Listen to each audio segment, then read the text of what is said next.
साध संगत जी, प्रेम से कहना धन निरंकार जी। एक नई साखी के साथ स्वागत है आप सभी का आपके ही अपने चैनल पर। साखी का शीर्षक है इनकार। चलिए सुनते हैं आज की ये साखी। साध संगत जी, सुबह 8 बजे दरवाजे की घंटी लगातार बजे जा रही थी। घंटी की आवाज सुनकर रेखा ने गुस्से में बड़बड़ाते हुए अपने पति राजीव को कहा, राजीव जाकर देखो, काम वाली बाई रमा आई होगी। तुम्हारी माँ से तो इतना भी नहीं होता है कि वो जाकर दरवाज़ा ही खोल दें। वो पूजा कर रही होंगी। एक रविवार ही मिलता है आराम से सोने के लिए। कितनी बार उनसे कहा है कि जब रमा आ जाए तो पूजा पर बैठो, लेकिन नहीं, वो तो अपने समय पर ही पूजा करेंगे। अब जाओ, जाकर दरवाज़ा खोलो। यहाँ खड़े खड़े मेरी बातें क्या सुन रहे हो? राजीव ने गुस्से में रेखा को देखा। वो कुछ जवाब देना चाहता था, लेकिन सुबह सुबह वो लड़ाई नहीं करना चाहता था, इसीलिए वो दरवाज़ा खोलने चला गया। दरवाजे पर रमा खड़ी हुई थी। उसके चेहरे पर गुस्सा साफ दिखाई दे रहा था। फिर भी उसने अपने गुस्से पर काबू करते हुए कहा, साहब, माँ जी घर पर नहीं है क्या? आज इतनी देर से घंटी बजा रही हूँ। माँ जी तो एक बार में ही घंटी बजाने पर दरवाज़ा खोल देती हैं। आज क्या हुआ? उनकी तबीयत तो ठीक है ना? राजीव ने कहा, तुम्हें माँ की फिक्र करने की ज़रूरत नहीं है, जाकर अपना काम करो। राजीव ने झल्लाकर कहा और रमा ने मुंह बनाकर राजीव को देखा और वो रसोई की ओर बढ़ गई। राजीव फिर जाकर बिस्तर पर लेट गया। रेखा अभी भी सो रही थी। बच्चे भी रविवार होने की वजह से निश्चिंत होकर गहरी नींद में थे। लगभग 1 घंटे के बाद रमा ने जोर से चिल्लाकर कहा, मेम साहब, मैं जा रही हूँ, दरवाज़ा बंद कर लेना, नहीं तो कोई भी घर में घुस आएगा। इतना कहकर रमा चली गई। उसे दूसरे घरों में भी काम करने जाना था। रमा की आवाज़ सुनकर रेखा और राजीव दोनों ही हड़बड़ाकर उठ गए। दोनों ही गुस्से में झल्लाकर एक साथ बोले, क्या माँ घर में नहीं है? माँ कहाँ चली गई? दोनों कमरे से बाहर आए। रमा की बात सुनकर बच्चे भी अपने कमरे से निकल आए। सुबह सवेरे पूरा घर उन्होंने देख लिया, माँ तो कहीं थी नहीं। तो रेखा ने गुस्से में बड़बड़ाते हुए कहा, मुझे लगता है आपकी माँ मंदिर चली गई है, घर का काम ना करना पड़े। इसका सबसे अच्छा बहाना यही है, मंदिर चली गई थी। तो ये सुनकर राजीव बोला, लेकिन रेखा, माँ आज तक कभी सुबह मंदिर नहीं गई है। अगर उन्हें जाना होता है तो वो शाम को जाती हैं। आज सुबह सुबह मंदिर कैसे चली गई? राजीव ने परेशान होकर कहा। रेखा बोली, मैं सब जानती हूँ आज वो सुबह सवेरे मंदिर क्यों गई हैं। उन्हें पता है कि आज मेरी किटी पार्टी है।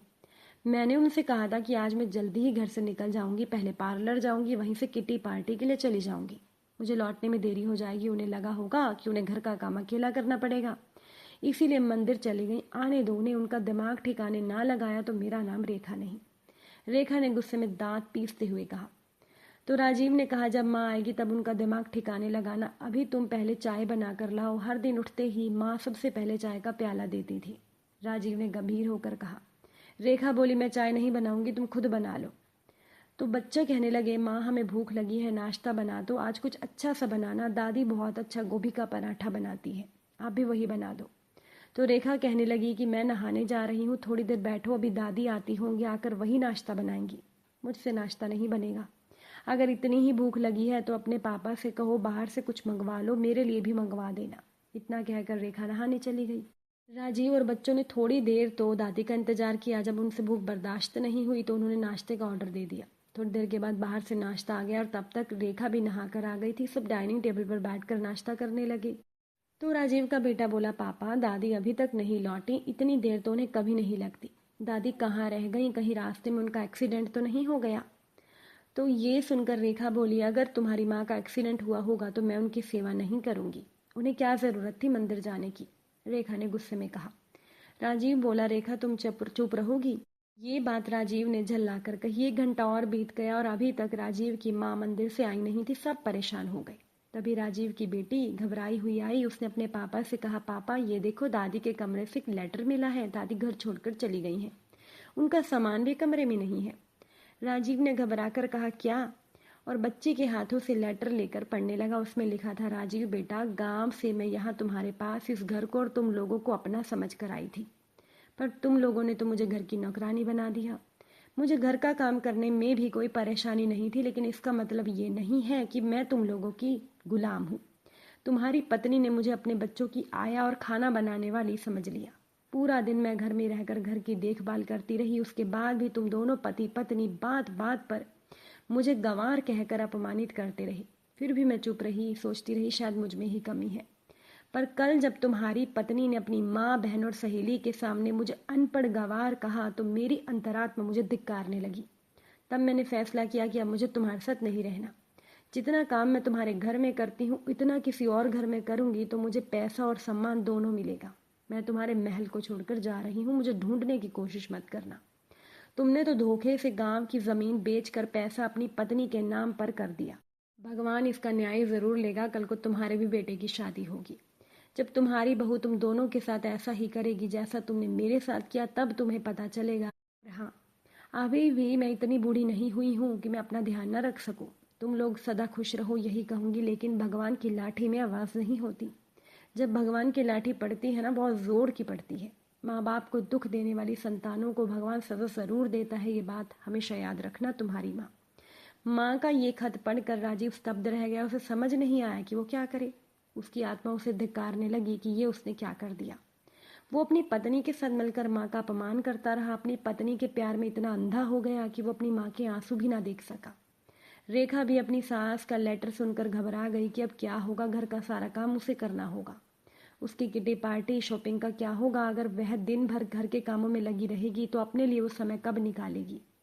तो उसने अपने मनोभावों को दबाते हुए गुस्से में कहा, देखा तुमने अपनी माँ की करतूत। समाज में हमारी इज्जत उछालने के लिए उन्होंने क्या किया। इस बूढ़ी औरत को इतनी भी अकल नहीं है कि घर की इज्जत नहीं उछालनी चाहिए। इसके बाद राजीव ने कहा, अच्छा मेरी माँ को घर की इज्जत की परवाह नहीं है तो तुम्हारी बूढ़ी माँ को अपने घर की इज्जत की कितनी परवाह है। दामाद के पैसे पर अपने शौक पूरा करती हैं और दामाद की माँ का अपमान करती हैं। आज के बाद अगर तुमने मेरी माँ के लिए अपशब्द का प्रयोग किया तो मैं तुम्हें इस घर से बाहर निकाल दूंगा। और हाँ, आज के बाद मैं एक भी पैसा तुम्हारी अय्याशी के लिए नहीं दूंगा। अगर तुम्हें और तुम्हारी माँ को अय्याशियाँ करनी है, खुद पैसा कमाओ और खुद ही लुटाओ। आज के बाद अगर इस घर में तुम्हारी माँ और बहन आई तो मुझसे बुरा कोई नहीं होगा। राजीव ने ये बात गुस्से में कही। उसका गुस्सा देखकर रेखा भी घबरा गई। वो समझ गई कि उसके गुनाहों का घड़ा भर गया है। उसे समझ आ गया कि अगर उसको इस घर में रहना है तो उसे अपनी सास को ढूंढकर उनसे माफ़ी मांगनी होगी, वरना उसका जीवन बर्बाद हो जाएगा। तभी रेखा का फ़ोन बजने लगा। फ़ोन रेखा की माँ का था। राजीव ने रेखा से फ़ोन लिया और फ़ोन ऑन कर दिया। दूसरी तरफ से रेखा की माँ बोली, तुम जल्दी पार्लर आ जाओ, मैं और तुम्हारी बहन वहाँ आ रही हैं। आज मैं भी अपना सारा काम वहीं से करवाऊंगी, तुम पैसे भर देना। अपनी सास की बात सुनकर राजीव बोला, सासू माँ मैं पैसा अपने परिवार के लिए कमाता हूँ, आप लोगों के लिए नहीं। आज के बाद यहाँ फ़ोन मत करना। अगर आपकी बेटी ने आप लोगों से कोई संबंध रखा तो मैं हमेशा के लिए उसको छोड़ दूंगा। ये कोई कोरी धमकी नहीं है, मैं ऐसा ही करूँगा। अब आप भगवान से प्रार्थना करो कि मेरी माँ मिल जाए, वरना मैं आपका और आपकी बेटी का क्या हाल करूँगा आप सोच भी नहीं सकती। इतना कहकर राजीव ने फ़ोन रख दिया। राजीव की बात सुनकर रेखा और उसकी माँ दोनों घबरा गए। राजीव को समझ नहीं आया कि वो माँ को कहाँ ढूंढे। तभी उसका फ़ोन बजा। फ़ोन उसके दोस्त का था। राजीव के दोस्त की पत्नी बोली, भाई साहब क्या आप अपनी माँ से नौकरी करवा रहे हैं। राजीव ने कहा, नहीं भाभी जी, आपने ऐसा क्यों कहा। तो राजीव ने जल्दी से पूछा तो दोस्त की पत्नी बोली, आज ऑफिस में मीटिंग है इसीलिए मैं शर्मा आंटी के क्रैच में बच्चों को छोड़ने गई तो वहाँ पर मैंने आपकी माँ को देखा। जब मैंने शर्मा आंटी से पूछा कि ये यहाँ क्या कर रही हैं तो उन्होंने बताया कि अब ये यहीं काम करेंगी। ये सुनकर मैं हैरान हो गई कि आप तो इतना कमाते हो, आपकी माँ को नौकरी करने की क्या ज़रूरत पड़ गई। क्या रेखा उनके साथ अच्छा व्यवहार नहीं करती। कैसा ज़माना आ गया है, जिसके माँ बाप हैं वो लोग उनको अपने साथ रखना नहीं चाहते और जिनके पास नहीं है वो माँ बाप के लिए तरसते हैं। मैं सोचती हूँ अगर मेरी सास होती तो मुझे बच्चों को क्रैच में ना छोड़ना पड़ता। अब मैं फ़ोन रखती हूँ। मुझे आपकी माँ को वहाँ देखकर बुरा लगा, इसलिए मैंने कह दिया, वरना आपका घरेलू मामला है, आप जाने। अपने दोस्त की पत्नी की बात सुनकर राजीव के चेहरे पर मुस्कान आ गई, क्योंकि उसको माँ का पता चल गया था। राजीव ने बच्चों से कहा, चलो दादी का पता चल गया है। बच्चों ने खुश होकर पूछा, दादी कहाँ हैं। तो पापा ने कहा कि शर्मा आंटी के क्रच में। तो राजीव बच्चों को लेकर जाने लगा। तभी रेखा बोली, मैं भी तुम्हारे साथ चलती हूँ, मैं उनसे माफ़ी मांग लूँगी। राजीव ने कोई जवाब नहीं दिया। वो बच्चों के साथ घर से बाहर निकल गया। रेखा भी पीछे पीछे थी। कॉलोनी की शुरुआत में ही शर्मा आंटी का घर था। थोड़ी देर में राजीव वहां पहुंच गया। राजीव को अपने सामने देखकर माँ ने अनदेखा कर दिया तो राजीव ने कहा, माँ मुझे माफ़ कर दो और घर लौट चलो। माँ ने कहा, नहीं राजीव, अब मैं उस घर में नहीं जाऊंगी जहाँ दिन रात मेरा अपमान होता है। उस घर में मैं हरगिज नहीं जाऊंगी। तुमने क्या समझ रखा है, तुम और तुम्हारी पत्नी मेरा अपमान करते रहोगे और उसके बाद तुम मुझसे माफ़ी मांगोगे तो मैं तुम्हें माफ़ कर दूंगी। तुमने कैसे सोच लिया। मेरा भी स्वाभिमान है। बेशक मैं कम पढ़ी लिखी हूँ, लेकिन मैं तुम्हारी पढ़ी लिखी पत्नी की तरह किसी का अपमान नहीं करती। अब मैं स्वाभिमान से सर उठाकर जीऊँगी और अपना खुद कमाऊँगी। तो ये सुनकर रेखा ने कहा, माँ जी मुझे माफ़ कर दीजिए, अब मैं आपका अपमान कभी नहीं करूँगी। तो माँ बोली, अब ये नाटक करने की ज़रूरत नहीं है, अब मैं तुम्हारे घर में नौकरों जैसा काम नहीं करूँगी। ये सुनकर रेखा डर गई। वो जानती थी कि अगर उसकी सास घर नहीं आई तो उसका पति उसको माफ़ नहीं करेगा, इसीलिए वो सास के आगे गिड़गिड़ाने लगी। तो सास बोली, बहू इस समय मैं तुम्हें माफ़ नहीं कर सकती, आगे भविष्य में क्या होगा नहीं पता। मैं तुम्हारे साथ नहीं चलूँगी, अपने अपमान का घाव मैं इतनी जल्दी नहीं भुलाऊँगी। इतना कहकर माँ वहाँ से हट गई। राजीव और रेखा का सर शर्म से झुक गया। बाहर निकलकर राजीव ने रेखा को इतना ही कहा, जब तक मेरी माँ तुम्हें माफ़ नहीं करेगी मैं भी तुम्हें माफ़ नहीं करूँगा। अब माँ की माफ़ी करने के लिए, पाने के लिए तुम क्या करती हो ये तुम जानो। तो रेखा बोली, मुझे मेरी गलती समझ में आ गई है, मैं हार नहीं मानूंगी, तुम देखना जल्दी ही माँ हमारे साथ होंगी। साथ संगत जी, घर पहुंचकर राजीव अपना और अपनी पत्नी का सामान अलमारी से निकालने लगा। तो राजीव के बेटे ने पूछा कि आप ऐसा क्यों कर रहे हैं। राजीव ने कहा कि आज से ये कमरा दादी का है, दादी यहीं रहेंगी और हम दादी के कमरे में रहेंगे, क्योंकि इस कमरे में अटैच बाथरूम है, जबकि जिसमें दादी रहती है उसमें बाथरूम नहीं है। तुम्हारी दादी को रात को कमरे से बाहर निकलकर बाथरूम जाना पड़ता था। मैंने कभी उनकी परेशानियों को नहीं समझा, उन्हें नज़रअंदाज किया। दादी की आंखों में मोतियाबिंद भी हो गया है। उन्होंने मुझसे ऑपरेशन करवाने के लिए बोला, लेकिन मैंने तुम्हारी माँ की बातों में आकर उनका ऑपरेशन नहीं करवाया, जबकि तुम्हारी माँ तुम्हारी नानी और मौसी पर पैसे लुटाती रही। गलती तुम्हारी माँ की नहीं मेरी है, मैंने ही माँ को नहीं देखा, अपने ससुराल वालों पर पैसे उड़ाते रहा। लेकिन अब ऐसा नहीं होगा, अब घर में फिजूल खर्ची नहीं होगी। राजीव ने गंभीर होकर कहा। बेटा बोला, पर दादी तो यहाँ है नहीं, वो इस कमरे में रहेंगी कैसे। तो राजीव ने कहा, जब दादी आएंगी वो इसी कमरे में रहेंगी, इसीलिए मैं पहले से उनका कमरा उनके रहने लायक बना रहा हूँ। साथ संगत जी, राजीव हर दिन माँ के पास जाकर उनसे माफ़ी मांगता, पर माँ तो राजीव को माफ़ करने को तैयार नहीं थी। एक दिन राजीव शाम को अपनी माँ के पास गया। उस समय वो शर्मा जी की पत्नी के साथ बैठी चाय पी रही थी। राजीव को देखते ही वो अंदर जाने लगी। राजीव ने आगे बढ़ उनका रास्ता रोक लिया और माफ़ी मांगते हुए बोला, माँ आपको क्या हो गया है, आप इतनी कठोर तो नहीं थी, आप मुझे माफ़ कर दो। माँ तो दया ममता और करुणा की मूर्ति होती है ना। मैं आपसे विनती करता हूँ, अब आप उसी घर में चलिए, आपका अपमान नहीं होगा, बच्चे भी आपको याद करते हैं। तो माँ ने राजीव को उठाकर अपने पास बिठाकर प्यार से कहा, मैंने तुम्हें बहुत पहले माफ़ कर दिया है, पर मैं तुम्हारे साथ घर में नहीं चल सकती, मुझे यहाँ बच्चों के बीच अच्छा लगता है। शर्मा जी की पत्नी और बच्चों के साथ मेरा अच्छा समय बीत जाता है, मुझे बच्चों के बीच रहकर खुशी मिलती है। तुम्हारे पिताजी का एक सपना था कि वो गांव में एक स्कूल खोलें, उन्हें भी बच्चों का साथ पसंद था, लेकिन उनका ये सपना पूरा नहीं हुआ। मैं यहाँ बच्चों के साथ रहती हूँ तो मुझे लगता है मैं तुम्हारे पिताजी का सपना पूरा कर रही हूँ, इसीलिए मैं तुम्हारे साथ नहीं चल सकती। अब राजीव खामोश हो गया, उसे समझ नहीं आया कि वो क्या कहे। तभी वहाँ रेखा आ गई। उसने भी सास की बातें सुन ली थी। वो सास के पास बैठकर बोली, माँ जी आप अपने घर में बच्चों का क्रच चलाइए। शर्मा जी का घर तो छोटा है, यहाँ बाहर गार्डन भी नहीं है, बच्चे कमरे में ही रहते हैं। अपना घर तो बहुत बड़ा है ना, वहाँ बच्चे खुश रहेंगे और शर्मा जी और उनकी पत्नी वहीं रह लेंगे, हम लोग ऊपर के मंजिल में रहेंगे। ये घर शर्मा आंटी किराए पर दे देंगी। मैं आपकी मदद करूँगी, मुझे माफ़ कर दो। मैंने आपके साथ बुरा किया, अपनी बेटी समझकर मुझे माफ़ कर दो।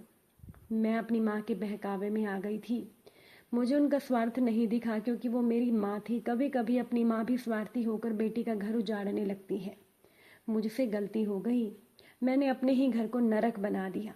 मैं अपनी माँ के बहकावे में आ गई, लेकिन अब मेरी आंखों से पर्दा हट गया है। तभी राजीव के बेटा और बेटी भी वहाँ आ गए। अपनी दादी से बोले, दादी घर चलिए, हमने आपका कमरा अच्छे से सजा रखा है, हमें आपसे कहानी भी सुननी है। थोड़ी देर के बाद रमा भी वहाँ आ गई। वो भी कहने लगी, माँ जी घर चलिए, जिससे मैं भी आपके घर काम करने आ जाऊँ, बिना काम किए बैठकर मैं कब तक खाती रहूँगी। तो ये सभी बात सभी ने चौंक कर सुनी। रमा को देखकर रेखा समझ गई कि इस बात पर उसे गुस्सा नहीं आया, बल्कि वो धीरे से मुस्कुरा दी। तो ये सब सुनने के बाद शर्मा जी की पत्नी कहने लगी कि बहन अब आप अपने बच्चों को माफ़ कर दो, अपने घर चली जाओ, गलतियाँ इंसान से ही होती हैं, जो इंसान गलती सुधार ले उसे माफ़ कर दो। ये सुनकर राजीव की माँ भावुक हो गई और अपने पोता पोती के गले लग गई। साथ संगत जी, आज की ये साखी अगर आपको अच्छी लगी हो, वीडियो को लाइक शेयर ज़रूर करिएगा। आप सभी से फिर मुलाकात होगी नई साखी नए विचारों के साथ। साथ संगत जी प्यार से कहना, धन निरंकार जी।